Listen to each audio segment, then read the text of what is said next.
სახელითა მამისათა, დაძისათა და სულისაწმინდისათა. მოგესალმებით ყველას მეგობრებო.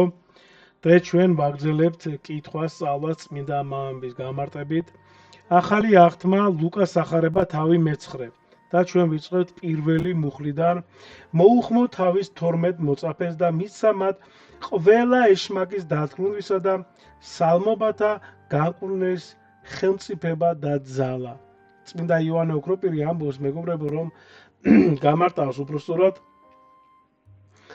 იესო თავის მოწაფეებს ანიჭებს ღვთაებრივ ძალაუფლებას, რათა ეშმაკებზე გაიმარჯვონ და განკურნონ სნეულებანი, რაც ესე იგი ღვთის სასუფეველის ძლევამოსილების ნიშანია. გრიგოლ პალამა ნახეთ ამბობს, რომ ეს ძალა მოწაფეებს მიეცათ, რათა ხალხს ღვთის მადლი გამოეცხადებინათ, რაც მათი მისიის საფუძველია.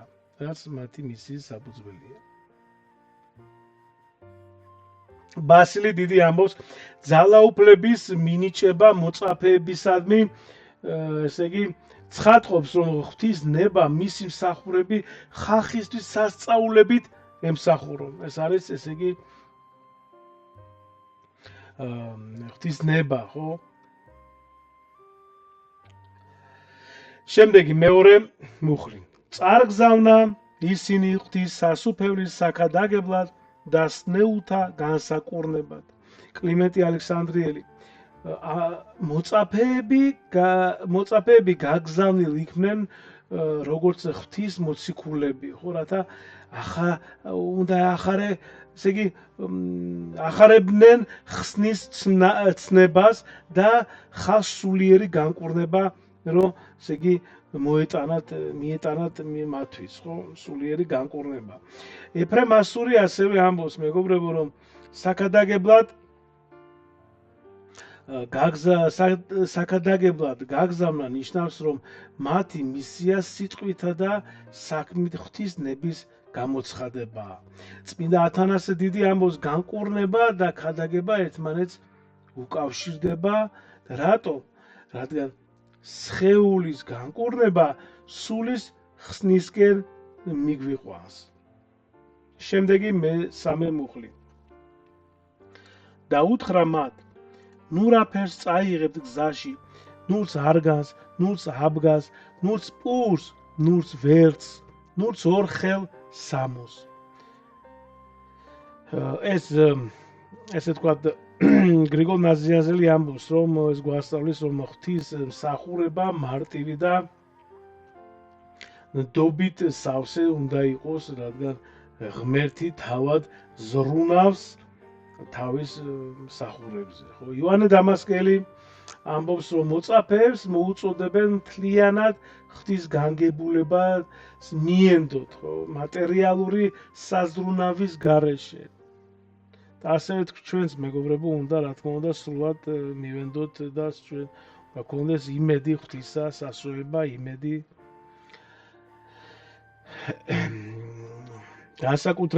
განსაკუთრებით მაშინ, როდესაც ჩვენ რაღაცა გვიჭირს, პრობლემებია, თქვა განსასწრელია, გაჭირვება და უნდა მიმართოთ სხვადასხვა საშუალებებს, უნდა მიმართოთ მხოლოდ და მხოლოდ ქრისტეს. ვაგრძელებთ მეოთხე მუხლი. რომელ სახლშიც უნდა შეხვიდეთ, იქ დადექით გამოსვლამდე. ანუ ეს მოწოდება გვასწავლის, რომ სტუმართმოყვარეობის პატივისცემა და მოგზაურობას, ასევე რათა მოწაფეებმა ყურადღება მისიაზე გაამახვილონ. გასავთ. თეოფილაკტე ბულგარელი ამბობს, რომ ერთ ადგილას დარჩენა მოწაფეებს იცავს ზედმეტი ცდუნებებისგან და ხალხთან უფრო ღრმა კავშირს უწყობს ხელს. კირილე ალექსანდრიელი ეს გვიჩვენებს, რომ ღვთისმსახურებმა თავდაბლობა და ერთგულება უნდა გამოავლინონ. შემდეგი მეხუთე მუხლი. ხოლო თუ სადმე არ მიგიღონ იმ ქალაქიდან გამოსვლისას მათ წინააღმდეგ სამოწმებლად ჩამოიბერწყეთ თქვენი ფეხი და მტვერი. ეს ბუკვალურადაც ასე აკეთებდნენ ებრაელ ხალხში იყო გავრცელებული ესე ვთქვათ, თუ წარმართის სახლში შემთხვევით ვთქვათ შევიდოდნენ ან ვთქვათ გამოელაპარაკებოდნენ წარმართს, ესე იგი, როდესაც წავიდოდნენ, ესე მტვერს ჩამოფერთხავდნენ თავის ფეხსაცმლიდან. ნუ რა თქმა უნდა, ეს ასევე როგორც ივანე ოქროპირი ამბობს, მტვრის ჩამოფერთხვა არის სიმბოლური ჟესტი, რომელიც მიუთითებს, რომ უარყოფელებმა თავად უარყვეს ღმერთის მადლი. აი, ამაშია საქმე, მეგობრებო. წმინდა გრიგოლ პალამა ამბობს, რომ ეს მოქმედება განაჩენის ნიშანია, მაგრამ ასევე ხაზს უსვამს მოწაფეთა თავისუფლებას და გააგრძელონ მისია სხვაგან. შემდეგ ისინი წავიდნენ, დადიოდნენ, სოფლებში ახარებდნენ და ყველგან კურნავდნენ სნეულთ.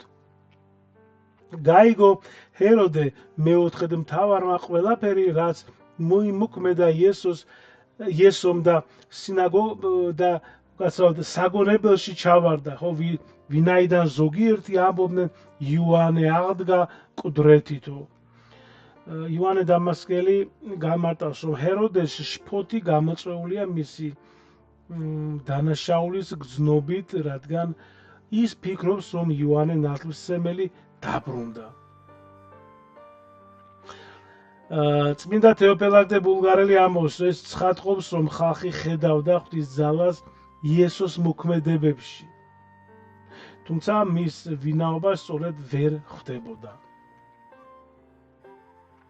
წმინდა ამბროსი მედიოლანელი ამბობს, ჰეროდეს გაუცება, მეგობრებო, აჩვენებს, რომ ღვთის ძალა ადამიანთა გონებას აღემატება. შემდეგი მერვე მუხლი. ზოგიც ელია, ანუ ზოგი ამბობს, ზოგი ელია მოგვევლინაო, ზოგი კიდევ ამბობდა, რომ ერთი ძველი წინასწარმეტყველთაგანი აღდგაო. ჰეროდემ თქვა, იოანეს მე მოვკვეთე თავი, მაშ ვინ არის ეს, ვიზედაც ამგვარი რამ ის მესმისო და უნდოდა მისი ნახვა. იოანე ოქროპირი ამბობს, რომ ჰეროდეს ცნობის მოყვარეობა არ არის გულწრფელი, რა თქმა უნდა, მეგობრებო, რწმენის გამოვლინება, არამედ მისი შფოთისა და ეჭვის ნიშანია. გრიგოლ პალამა ის ცდილობს გაიგოს, ანუ ჰეროდეზეა ხო საუბარი, ის ცდილობს გაიგოს თუ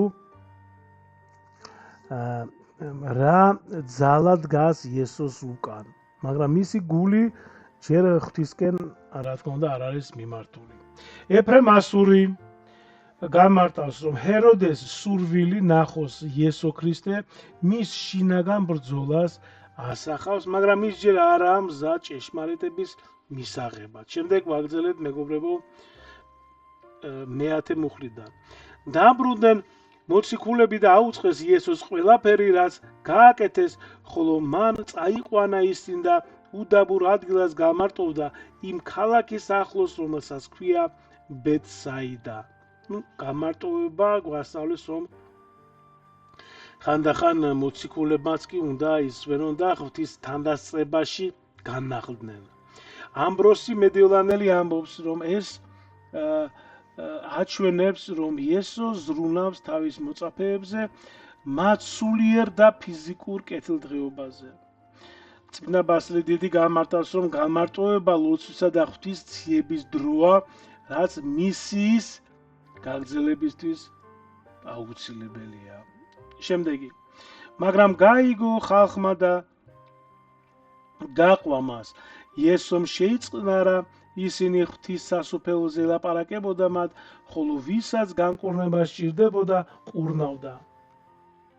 იესოს წმინდა კირილი ალექსანდრიელი ამბობს, რომ იესოს სიყვარული ხალხისადმი ცხადყოფს, რომ ის ყოველთვის მზადაა ემსახუროს მათ, ვისაც რწმენით მიყვებიან მას და დღესაც, რა თქმა უნდა, მეგობრებო, ვინ მზადაა, ვინც მიყვება ქრისტეს, ვინც იცავს და არა მარტო უსმენს, ვინც ასრულებს მის მცნებებს და ესე იგი ცხოვრობს, ესე ვთქვათ, ღვთისათნო, რა თქმა უნდა, ქრისტე ყოველთვის მზად არის, რომ ჩვენ დაგვეხმაროს და განკურნოს.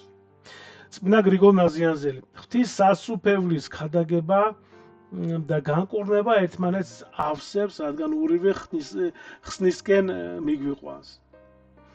და იოანე დამასკელი გამარტავს, მეგობრებო, რომ ეს მოვლენა გვიჩვენებს, რომ ღვთის მადლი ყველასთვის ხელმისაწვდომია, ვინც მას ეძებს, ხო? შემდეგი, როდესაც დღემ გადახრა იწყო, მივიდნენ 12-ნი და უთხრეს: გაუშვიეს ხალხი ახლომახლო სოფლებსა და დაბებში ღამის გასათევა და საჭმის საშოვნად. ვინაიდან აქ უდაბურ ადგილას ვართო. მოწაფეები ახლა მარკოს ეპისტოლე ამბობს, რომ მოწაფეები შფოთი, ეხლა ბუნებრივია, ისინი ზრუნავენ და ესე იგი ხალხზე ზრუნავენ, მაგრამ ჯერ კიდევ შეზღუდულ რწმენას ასევე აჩვენებს, რადგან ისინი ვერ ხვდებიან, რომ იესოს ყველაფრის გაკეთება შეუძლია. ეფრემასური ამბობს, ეს მოვლენა გვასწავლის, რომ ადამიანური შეზღუდვები ღვთის ძალის წინაშე არაფერია. თეოფილაქტე ბულგარელი: მოწაფეები ზრუნავენ ხალხზე, მაგრამ მათი რწმენა ჯერ სრულყოფილი არ არის. შემდეგ მე-13 მუხლი. უთხრა მათ იესომ: თქვენ თვითონ მიეცით საჭმელი, ხოლო მათ თქვენს არაფერი გვაქვს 5 პურისა და 2 თევზის გარდა, თუ კი არ წავალთ, რომ საჭმელი ვუყიდოთ მთელ ამ ხალხს. ესე იგი, მეგობრებო, აქ ეხლა გამახსენდა ერთ-ერთი წმინდა მამები ასე ხსნიან, რომ ეს 5 პური, რა თქმა უნდა, ეს მოასწავებს სიმბოლურად ნიშნავს ქრისტეს 5 ჭრილობას და 2 თევზი, ეს არის ზოგი მამა ასე გამარტავს, რომ ეს არის ქრისტეს 2 ბუნება, ანუ ადამიანური და ღვთაებრივი, ხო, ანუ იგი სრული ჭეშმარიტი ადამიანია და ამავდროულად სრული ესე იგი ღმერთი, ხო? გრიგოლ პალამა: ეს აჩვენებს, რომ ღვთის ძალა მცირედითაც კი დიდ სასწაულებს ახდენს, მეგობრებო. ოქროპირი ამბობს, რომ მოწაფეების პასუხი მათ ადამიანურ შეზღუდვებს ავლენს, მაგრამ იესომ მზადაა გამოავლინოს თავისი ძალაუფლება. შემდეგი მე-14 მუხლიდან, მეგობრებო, აუცილებლად თვალი გააყოლეთ ტექსტ, უფრო კარგად აღიქვამ და უფრო კარგი გასაგები იქნება და ესე ვთქვათ, გონებაში და გულში ჩაგიждდებათ კარგად. რადგანაც იყო იქ 5000-მდე კაცი, მაგრამ მან თავის მოწაფეებს უთხრა: რიგ-რიგად დასხით ისინი თითო რიგში 50 კაციო. ხალხის რიგებად დაჯგუფება გვიჩვენებს, მეგობრებო, რომ ღმერთი მოწესრიგებულად მოქმედებს თუნდაც სასწაულებში. ბასილი დიდი ნახეთ, რას ამბობს, როგორც საინტერესოა, ეს მოწესრიგებულობა სიმბოლურად მიგვანიშნებს ეკლესიის ორგანიზებულ თემზე. შემდეგი, ასეც მოიხსნენ და დასხენ ყველანი, ხოლო მან აიღო 5 პური და 2 თევზი, ზეცად აღაპრო თვალნი, მეგობრებო, ამით ჩვენ ქრისტე გვასწავლის, რომ ჩვენ თუნდაც საწმლის წინ და ვილოცოთ, მადლობა უთხრათ ღმერთს, მამაოჩვენო ღვთისმშობელო და შემდეგ ღირსած, ჭამის შემდეგ ღირსած ჭეშმარიტად და სამადლობელი ეს უნდა ვიცოდეთ ზეპირად, რომ ყოველ ჭამის წინ და საწმლის შემდეგ რომ თქვათ ეს ლოცვა და ნახეთ, ვაგრძელებთ, ესე იგი ზეცად აღაპრო თვალნი, აკურთხა, დატეხა და მისცა თავის მოწაფეებსა და ჩამოერეგებინათ ხალხისთვის. აქაც ნახეთ, როგორ სიმბოლურია, ანუ ქრისტე მოციქულებს და მოციქულები ჩვენ, ხო? ესეც არის, ანუ აქ არა მარტო საჭმელიც არის, პურის და სულიერი საზრდო, რომელზეც ქრისტე მისცა, ესე იგი, ძალაუფლება მოციქულებს, მოციქულების შემდეგ დიაკვნებს, ეპისკოპოსებს, პატრიარქებს და შემდეგ აი ესე მოდის, ესე იგი, ეს მადლი დღემდე ღვთლებს. შემდეგი ჭამა ყველამ და გაძღა და გავსეს ნარჩენები 12 კალათი. თეოფილაკ ბულგარელი ამბობს, რომ ნარჩენების სიუხვე მეგობრებო ღვთის გულუხვოობისა და უსაზღვრო, ესე იგი უსაზღვრო მადლის ნიშანია. კირილე ალექსანდრიელი 12 კალათის სიმბოლურად მიგვანიშნებს 12 მოციქულზე. ესე 12 მოციქული იყო ხო და რომლებიც ღვთის სიტყვას ესე იგი გაავრცელებენ. წმინდა ბასილი დიდი ეს სასწაული გვასწავლის, რომ ღვთის მადლი ყოველთვის აღემატება ჩვენს საჭიროებებს. შემდეგი მოხდა ისე, რომ მე-18 მუხლი. მოხდა ისე, რომ ერთხელ, როცა გამარტოებით ლოცულობდა, მოწაფეებიც მასთან იყვნენ და კითხა მათ. ესე იგი რას ეკითხება, ნახეთ ახლა. მანამდე გეტყვით, რომ ეფრემასურის თქმით იესოს ლოცვა გვასწავლის, რომ ყველა მნიშვნელოვანია მოქმედება ლოცვით და ესე იგი უნდა იყოს ყველა მნიშვნელოვანი მოქმედება ლოცვით უნდა იყოს გამტკიცებული. შემდეგი ხო, აი ახლა რას ეკითხება უყურეთ მოციქულებს, ეს არის მე-19 მუხლი. რას ამბობს ხალხი? ვინ გონი ვართ მე? ხოლო მათ მიუღეს და უთხრეს. ზოგს იოანე ნათლისმცემელი გონი ხარ, ზოგს ელია, ზოგი კი ამბობს ერთი ძველი წინასწარმეტყველი აღდგაო. ესე იგი ნახეთ მეგობრებო, იოანე ოქროპირი ამბობს ხალხის განსხვავებული მოსაზრებები აჩვენებს, რომ ისინი ხედავენ იესოს ძალას, მაგრამ მის ნამდვილ ვინაობას ვერ ხვდებიან. ამბროსი მედიოლანელი ამბობს, ეს შეკითხვა მოწაფეებს აიძულებს, ესე იგი გაიაზრონ თუ რა არის ნამდვილი რწმენა. შემდეგი დაუთხრა მათ, თქვენ თვითონ ვინღა გონი ვართ მე? და მიუგეს, ესე იგი პეტრემ დაუთხრა, ქრისტე ღმრთისა. ნახეთ, ორი საინტერესოა. ანუ აქ გრიგოლ პალამა გვეუბნება, რომ პეტრეს აღიარება მეგობრებო ღვთის მადლითაა განღრთობილი, რადგან ის ხედავს იესოს როგორც მესიას. კირილე ალექსანდრიელი ეს მომენტი ეკლესიის საფუძვლის ჩაყრა, ხო, ეკლესიის საფუძვლის ჩაყრა, ხო, სადაც პეტრე რწმენით ქვაკუთხედი ხდება. ანუ ბასილი დიდი კიდე აი საინტერესო გამარტება ნახეთ მეგობრებო, პეტრეს პასუხი ეს ხო ყველა მორწმუნისთვის მაგალითია თუ როგორ უნდა აღიარონ ქრისტე. 21 მუხლი. მაგრამ მამ კაცრად უბრძანა არავისთან გამთქვათო. ნუ ეს აკრძალვა მეგობრებო იმისთვისა, რომ ხალხი ჯერ სრულად არ გაეგებდა მესის ნამდვილ მისიას. ხო, იესო იცავს თავის მისიას, ასე ვთქვათ, ნაადრევი გაგებისგან, რადგან ჯვარზე სიკვდილი ჯერ კიდევ წინ არის. თანდათანობით, ესე იგი, ეს გვასწავლის, რომ ღვთის ღმერთის ნება თანდათანობით იხსნება. აი საინტერესო გამარტება არის გრიგოლ ნაზიანზელისგან. დაუთხრა მათ, რომ ძეს კაცისას ელოდება ბევრი ჭირისა და შეურაცხყოფის დათმენა, უხუცესთაგან, მღვდელმთავართა და მწიგნობართაგან სიკვდილი დაჟა და მესამე დღეს აღდგომა.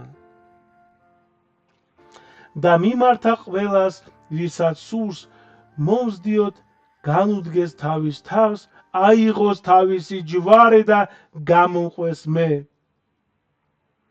ანუ ეს რას ნიშნავს მეგობრებო, ეს თავის განდგომა ნიშნავს ეგოიზმისა და ცოდვის მიტოვებას, რათა ღვთის ნებას მივყვეთ.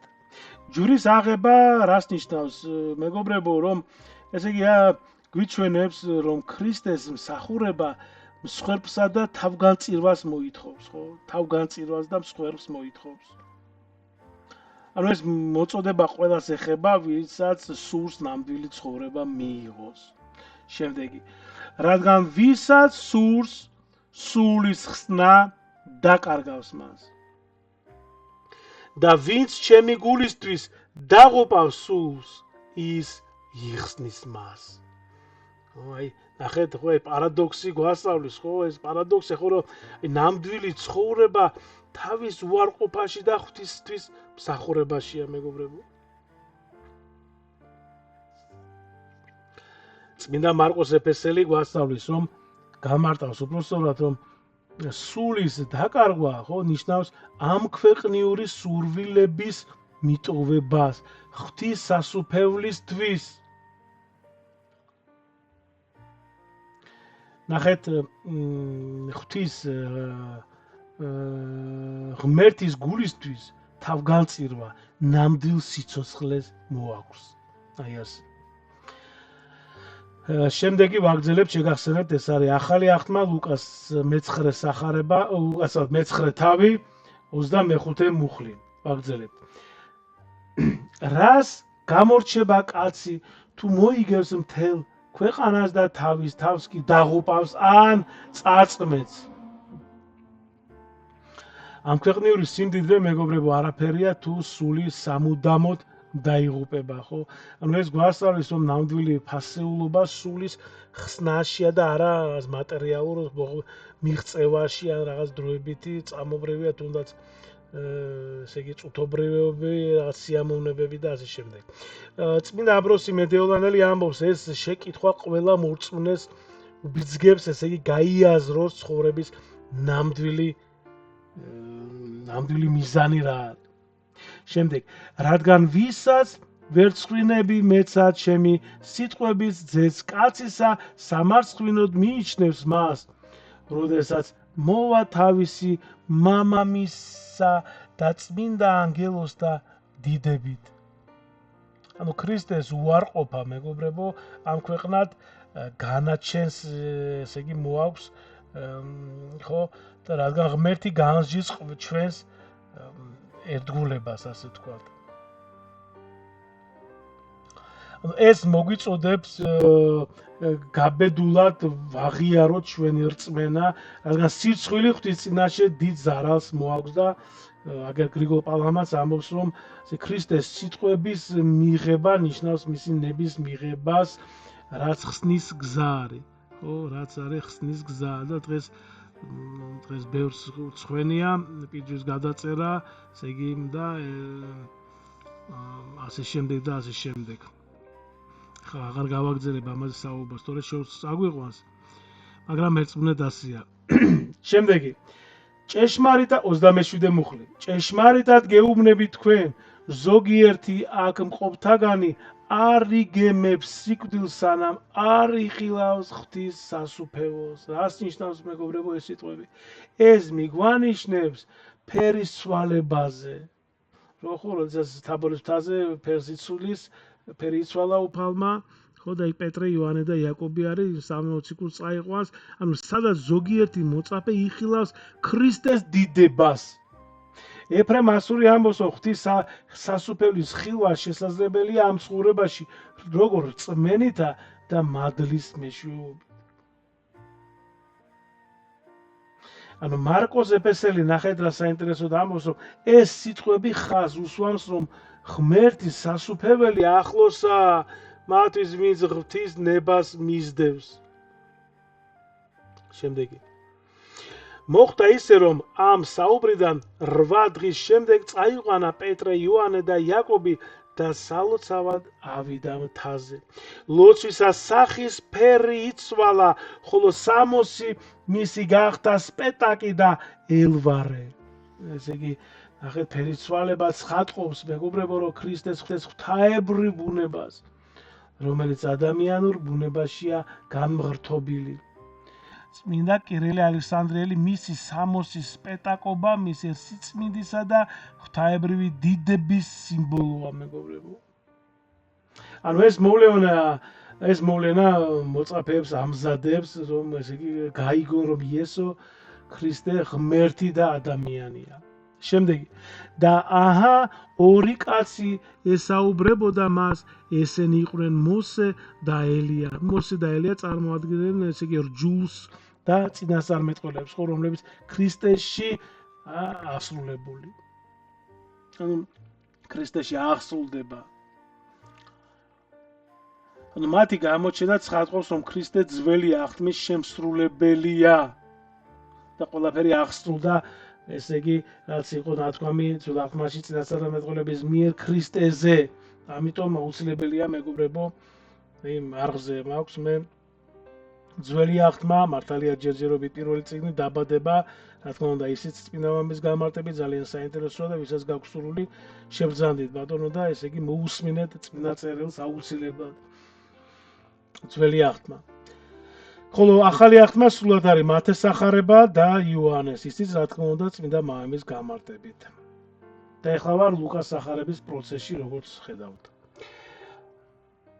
შეგვეწიოს უფალმა. კარგით, ვაგრძელებთ 31 მუხლი. დიდებით მოვლენილი უკაცრავად ხო არ გამოგჩა ჩვენ. ხო, არ გამოგჩა. 31 მუხლი. დიდებით მოვლენილნი და მის წასვლაზე ესაუბრებოდნენ იესოს, რაც უნდა აღსრულებულიყო იერუსალიმს. იგი წასვლა ნიშნავს ქრისტეს ჯვარზე სიკვდილს, რაც ხსნის მთავარი მოვლენაა. შემდეგი 32 მუხლი.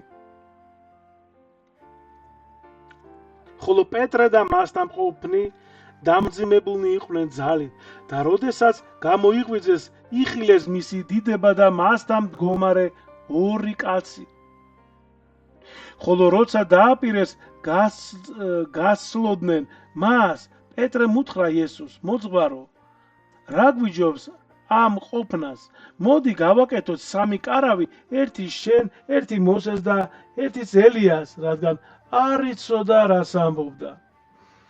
ანუ ნახეთ, ეს პეტრეს სურვილი დააშნენ იქ მის გაოცებასა და სიხარულს ასახავს, მაგრამ ის ჯერ ვერ ხვდება, ესე იგი რომ მოვლენის სრულ მნიშვნელობას, ხო? სრულ. ეს გვასწავლის, რომ ღვთის ხილვა ხო დროებითია ამ ქვეყნად, ხო, რათა მისიის გაგრძელება შევძლოთ. გრიგოლ ნაზიანზელი ასე ამბობს. შემდეგ, სიტყვა არ დაემთავრებინა, რომ გამოჩნდა ღრუბელი და ჭრდილით დაბურა ისინი და შეშინდნენ ღრუბელში შესვლისას. ესე იგი, ღრუბელი იოანე ოქროპირის თქმით ღვთის თანდასწრებით, ესე იგი სიმბოლოა, ანუ როგორც ძველ აღთქმაში, ხო და მოწაფეებს ღვთაებრივი საიდუმლოს წინაშე აყენებს. ამბროსი მედიოლანელი ამბობს, რომ მათი შიში მიუთითებს, რომ ღვთის სიდიადის წინაშე ადამიანი თავს უმნიშვნელოდ გრძნობს. გრიგოლ პალამა, ღრუბელი ღვთის მადლისა და საიდუმლოების გამჟღავნებაა, რომელიც ადამიანის გონებას აღემატება.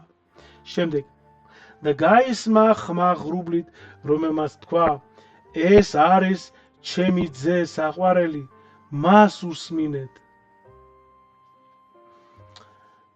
კირილე ალექსანდრიელი, ნახეთ, ღვთის ხმა ადასტურებს, რომ იესო ღმერთის ძეა და მისი სიტყვები ხსნის გზა არის. მას უსმინეთ, ხო, მოგვიწოდებს, ანუ მთლიანად მიყვეთ ქრისტეს სწავლებას. შემდეგი, ეს ხმა რომ გაისმა, იესო მარტო დარჩა, ხოლო ისინი დადუბდნენ და არავის უთხრეს იმ დღეებში, რაც ეხილათ. მოწაფეების დუმილი გვასწავლის, რომ ღვთის საიდუმლოებები ფრთხილად უნდა გავუზიაროთ, მეგობრებო, სხვებს. ანუ ეს მოვლენა მათის პირადი გამტკიცება იყო, რომელიც მოგვიანებით გაეზიარებინათ. გრიგოლ ნაზიანზელი ამბობს, რომ მათი დუმილი ღვთის ნებისადმი მორჩილებასა და თავმდაბლობას გამოხატავს. შემდეგ 37 მუხლი. მეორე დღეს ჩამოვიდნენ მთიდან და შემოეგება მას დიდძალი ხალხი და აჰა ერთმა კაცმა შეხვირა ხალხში მოძღვარო გებედრები მოხედე ჩემს ძეს ვინაიდან ერთადერთი მყავსო შეიპყრობს სული და მაშინვე ყვირილს დააწყებინებსო მიწაზე დასცემს და ისე სტანჯავს რომ დურს უკაცრავად დუჟი ხო აი ეს ეპილეფსია მერე ხო ეს ბოდიში და გამოდის ეს თეთრი რა ქვია ხო და დუჟი რომ დურს ადენს და ძნელად თუ ანებებს თავს ნაგვემ ნაწამებს. ნუ ესე იგი ეშმაკის მიერ შეპყრობა გვიჩვენებს თუ როგორც დილობს ბოროტება ადამიანის ცხოვრება ესე გაანადგუროს. ხო ეს აღწერა მეგობრებო ცხადყოფს რომ ღვთის ძალა ხო ერთადერთი გამარჯვებულია ბოროტებაზე. ბავშვის ტანჯვა სიმბოლურად ესე იგი ჩვენი სულიერი ბრძოლის გამოხატულებაა, ასე ამბობს თეოფილაქტე ბულგარელი.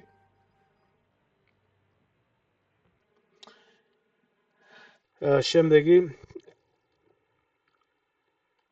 შევევედრე შენს მოწაფეებს განდევნეთ მეთქი და მაგრამ ვერ შეძლესო. ანუ ეს მოწაფეების უნარობა მიუთითებს რომ მათ ჯერ კიდევ სჭირდებათ რწმენის გამტკიცება. ამბროსი მედიოლანელი ამბობს რომ ეს გვასწავლის რომ ღვთის ძალა ლოცვისა და რწმენის გარეშე არ მოქმედებს. ხოლო იესომ უპასუხა, ანუ ეს 51 მუხლია, ხოლო იესომ პასუხა თქვა: ო ურწმუნო და უკეთურო მოდგმავ, როდემდის ვიქნები თქვენთან, როდემდის უნდა გითფინოთ, აქ მომგვარე შენი ძე. ნახეთ იესოს სიტყვები მეგობრებო მოწაფეებისა და ხალხის სუსტი რწმენის გამო შერისხვა, მაგრამ მისი მოქმედება მაინც წყალობითაა სავსე. აი ეს მოწოდება ასევე გვიჩვენებს რომ ღვთის მოთმინება დიდია, მაგრამ ჩვენი რწმენა აუცილებელია მეგობრებო. ჯერ არც კი მისულ ესე იგი ეს არის 52 მუხლი ვაგრძელებთ მეგობრებო, ჯერ არც კი მისული მასთან რომ ეშმაკმა მიწას დაანარცხა და კრუნჩხვა დააწყებინა. მაგრამ იესომ შერისხა უწმინდური სული განკორნა ყრმა და მისცა მამამის. ეშმაკის ბოლო ძალისხმევა ეს არის უშედეგოა ქრისტეს ძალაუფლების წინაშე, რა თქმა უნდა, ეფრემასური ამბობს რომ განკორნება ცხადყოფს რომ ქრისტე სრულ ძალაუფლებას ფლობს ბოროტებაზე.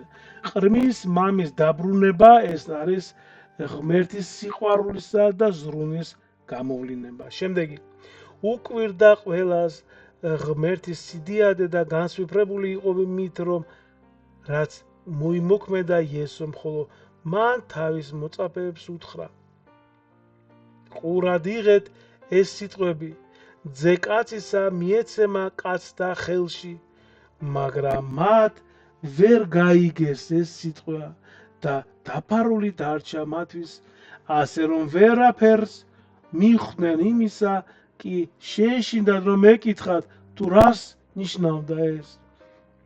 ნახეთ მეგობრებო, ანუ მოწაფეების გაუგებრობა მათი სულიერი ესე იგი მომზადებლობის ნიშანია, მაგრამ ღვთის მადლი თანდათან რა თქმა უნდა გაუხსნის მათ თვალებს. ანუ მათი შიში აჩვენებს რომ ღვთის საიდუმლოებები ზოგჯერ ადამიანის გონებას რა თქმა უნდა აღემატება, ხო? და ის გვასწავლის ასევე რომ ღვთის ნება ნელ-ნელა იხსნება ჩვენი ესე იგი რწმენა, როცა ჩვენი რწმენა ასე ვთქვათ მზადაა. შემდეგი მუხლი 56 მუხლი. მაგრამ ერთი აზრი კი დაებადათ, ვინ იყო უდიდესი მათ შორის, ანუ მოციქულებს შორის ვინ იყო უდიდესი, ხო? ხა მოწაფეების კამათი მათი ადამიანური ამბიციების, ესე ვთქვათ, გამოვლინებაა, ხო, რომელსაც იესო გამოასწორებს ახლა. აი ნახეთ შემდეგი 47 მუხლი, ხოლო იესომ შეიცნო მათი გულის ზრახვა, მოიყვანა პატარა ბავშვი, წინ დააყენა და უთხრა მათ, ვინც შეიწყნარებს ამ ბავშვს ჩემი სახელით, მე შემიწყნარებს. ხოლო ვინც მე შემიწყნარებს, ჩემს მომავლინებელს შეიწყნარებს, რადგან თქვენს შორის უმცირესი უდიდესი იქნება. ხედავთ? ესე იგი თავდაბლობა და მსახურება ღვთის სასუფეველის ნამდვილი გზა არის, მეგობრებო, რადგან ის ღვთის მიღებას ნიშნავს. ამბროსი მედევლანელი ამბობს, რომ ბავშვის მიღება ნიშნავს ყველა უმწეოსა და თუ ესე იგი დაბლის სიყვარულს, რაც ქრისტეს მსახურებას უდრის. ქრისტეს მსახურებას უდრის. გრიგოლ პალამა უმცირესობა ღვთის თვალში, მეგობრებო, დიდებას ნიშნავს, რადგან ის თამდაბლობაში ვლინდება. შემდეგი მიუგო იოანემ და უთხრა მას, მოძღვარო, ვიხილეთ კაცი, რომელიც შენი სახელით აძევებს ეშმაკს და ავუგზალეთ, ვინაიდან ჩვენ არ მოგდევსო. ნახეთ, იოანეს ეს სიტყვები, მეგობრებო, მის ზელოტურ, ასე ვთქვათ, ზელოტი იყო, ხო, ზრუნვას აჩვენებს, ზრუნვას, ხო, მაგრამ ის ჯერ ვერ ხვდება, რომ ღვთის ძალა ყველასთვის მოქმედებს. ანუ ეს მოვლენა გვასწავლის, რომ ღვთის მადლი ჩვენს მოლოდინებს, ესე ვთქვათ, სდება და სხვებშიც მოქმედებს.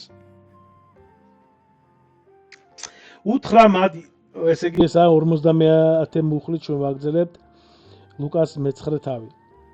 უთხრა მას იესომ, ნუ გძალავთ, რადგან ვინც ჩვენს წინააღმდეგ არა, ჩვენს მხარესაა. ეს სიტყვები, მეგობრებო, გვიჩვენებს, რომ ღვთის მადლი ყველასთვის, ესე ვთქვათ, ხელმისაწვდომია და ვინც მის სახელს ერთგულად, უпроსტად ხო, ხელმისაწვდომია, ვინც მის სახელს ერთგულად იყენებს, ასე ვთქვათ. ანუ იესო მოგვიწოდებს თავი შევიკავოთ განსჯისგან და განკითხვისგან და მივიღოთ ყველა. აი ამაშია საქმე, ხო? ვინც ღვთის საქმეს ემსახურება. გრიგოლ ნაზიანზელი ეს მოწოდება ერთიანობისკენაა, რათა ყველა მორწმუნე ერთად იმსახუროს ღვთისადმი. შემდეგ, ხოლო როდესაც მოახლოვდნენ მისი ამაღლების დღენი, გადაჭრით იბრუნა პირი იერუსალიმს წასასვლელად. წინასწარ გაგზავნა მაცნენი, ხოლო ისინი წავიდნენ და შევიდნენ სამარიტელთა სოფელში, რათა სადგომი გაემზადებინათ მისთვის. მაცნების გაგზავნა გვასწავლის, რომ ღვთის სასოფლების გზა ყოველთვის მზადა გულებში, ხო? სამარიტელთა სოფელი ცხადყოფს, რომ ქრისტე ყველა ხალხისთვის მოვიდა აქ, ხო, ყველა განკაცდა, ხო, და ყველა ხალხისთვის მოვიდა, თუნდაც მათთვის, ვინც განსხვავებული იყო. ანუ ეს მოვლენა, მეგობრებო, მისიის დაწყებას აღნიშნავს, სადაც ყველა მოწვეულია ღვთისკენ. შემდეგი, მაგრამ იქ არ მიიღეს იგი, ვინაიდან იერუსალიმს წასასვლელად ებრუნა პირი. ეს რომ იხილეს მისმა მოწაფეებმა, იაკობმა და იოანემ თქვეს, უფალო, თუ გნებავს, ვიტყვით, რომ ცეცხლი გადმოხდეს ზეცი და მოსრას ისინი, როგორც მოიქცა ელია. აი. ესე იგი, ეს მოწაფეების სურვილი გამოხატავს მათ ზელოტურობას, მაგრამ ზელოტი რა არის, ახლა სხვა დროს ვისაუბროთ ამის შესახებ, მაგრამ ის სიყვარული ნაკლებობას აჩვენებს, ხო? აი კირილი ალექსანდრიელი ამბობს, რომ ეს მოთხოვნა მათი სულიერი მოუმზადებლობის ნიშანია, რადგან ქრისტე წყალობას ასწავლის, წყალობას. ამბროსი მედიოლანელი ამბობს, რომ მათი სიტყვები ძველი აღთქმის გავლენას ასახავს, მაგრამ ქრისტე ახალ გზას გვიჩვენებს. შემდეგი მიუბრუნდა იესომ, შერისხა ისინი და თქვა, არ იცით რომელი სულისანი ხართო. რადგან ძე კაცისა, ანუ თავის თავზე ამბობს, ძე კაცისა ადამიანთა სულების წარსაწყმედად კი არ მოვიდა, არამედ სახსნელად და სხვა სოფელში წავიდა. ანუ ქრისტეს მისია, მეგობრებო, მისია ხსნა და არა განაჩენი, რაც მისი სიყვარულის არს ცხადყოფს. მეორედ მოსვლა ეს იქნება უკვე თავისი დიდებით მოსვლა, სადაც რა თქმა უნდა ის განსჯის, განიკითხავს, იქნება სამჟავრო და ეს იქნება საშინელი სასამართლო, რომელიც თითოეულ ჩვენი აზრებიც კი გამოვლინდება, თუ ესე იგი ადამიანმა რა თქმა უნდა არ მოინანია გულწრფელად ესა თუ ის ცოდვა. მაგარი საუბარი მომაკვდინებელ ცოდვაზე, ხო, თორე ეხლა თქვენ რა თქმა უნდა სუსტები ვართ ადამიანი, ყოველდღე ცოდავთ, ესე ვთქვათ, პატარა ცოდვებს, მაგრამ ამასაც უნდა ვებრძოლოთ. და როგორც იოანე უხროპირი ამბობს, ისე არაფერი არ ეზიზღება, ანუ ასე ვთქვათ, ჩვენი ადამიანური ენით, ლოგიკით, ღმერთს ისე არაფერი არ ძულს, ესე იგი, რომ ესე ადამიანები ჩვენ არც კი ვცდილობთ რომ გამოვსწორდეთ. თორე ცოდვა ისე არ ეზიზღება ღმერთს, რამდენად იც რომ ჩვენ არც კი ვცდილობთ რომ გამოვსწორდეთ. ამაშია საქმე. შემდეგი 57 მუხლი.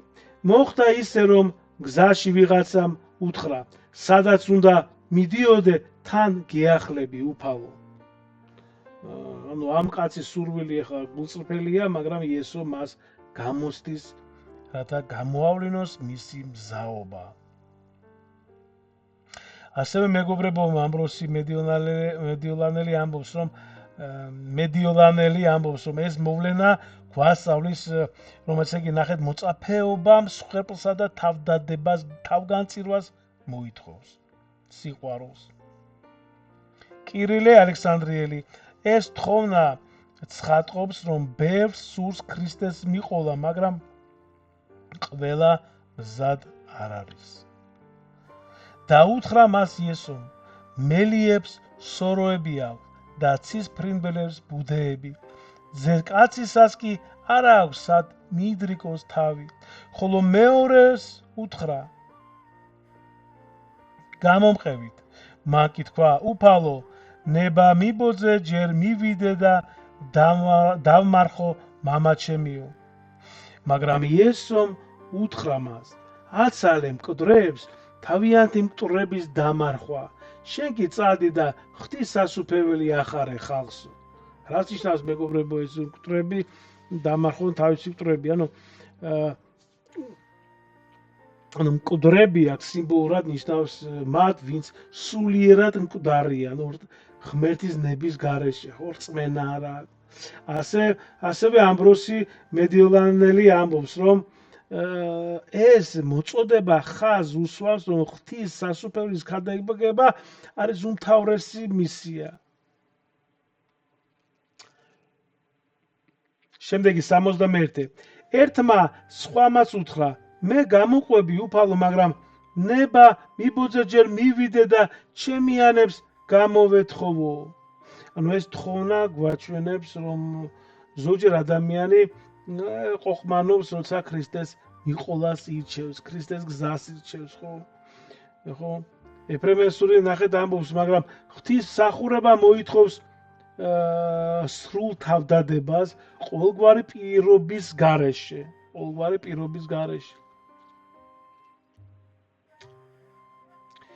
შემდეგი 62 და ეს არის ბოლო მუხლი, მეგობრებო, 62 მუხლი. მაგრამ იესომ უთხრა მას, არც ერთი კაცი, ვისაც ხელი უდევს სახნისზე და უკან კი იყურება, არ ივარგებს ღვთის სასუფეველისთვის. ანუ რას ნიშნავს ეს სიტყვები, ხო? არც ერთი კაცი, ვისაც ხელი უდევს სახნისზე, ესე იგი და უკან კი იყურება, აი უკან ნახეთ, არ უნდა მოვიხედოთ ჩვენ უკან, მეგობრებო. ანუ უკან ყურება ნიშნავს ამ ქვეყნიური სურვილებისადმი მიჯაჭულობას, რაც ღვთის მსახურებას ხელს უშლის. ასევე როდესაც ცოდვას ჩავიდა და ვფიქრობ, კიდე იქ ცხოვრობ ცოდვაში, ანუ ჩვენ კი ბატონო, ჩვენ ესე ჩვენ როდესაც ხელს გაიჭრი, ხო ჭრილობა არის, ხო ჭრილობა უნდა რაღაც დღეები, შეიძლება კვირა, ორი კვირა, შეიძლება თვეები, ხო რომ მოშუშტეს, ასევე არის ცოდვა, როცა საშინო ცოდვას, მომაკვდინებლად ცოდვას ჩაიდენ და ის შემდეგ რა თქმა უნდა მოინანიო გულწრფელად სინანული და გაგაშდეს, წახვიდე ახსენებას ჩააბარო ეზიარო, მაგრამ შემდეგ რამოდენიმე ესე შენ გააწუხებს სინდისი, ხო? სინდისის ან თვითონს და ეს ღმერთის შინაგანი ხმა არის შენში, ხო?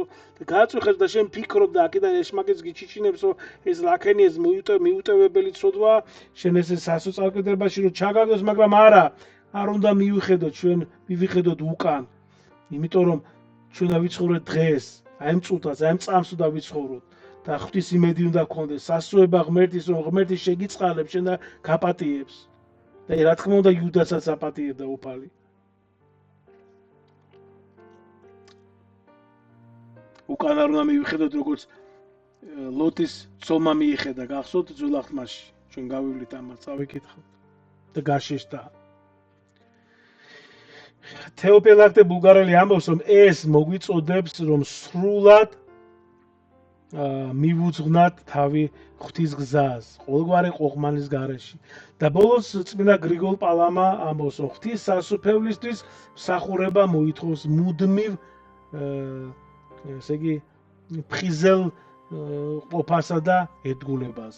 ღმერთმა შეგიწიროთ ყველას მისმენდით და ღმერთმა დაგლოცოთ და გაგახაროთ. მადლი უფლისა ჩვენისა იესო ქრისტესი და სიყვარული ღვთისა და მამისა და ზიარება სული საწმინდისა იყოს თქვენ ყოველთათან. ამინ. მადლობა.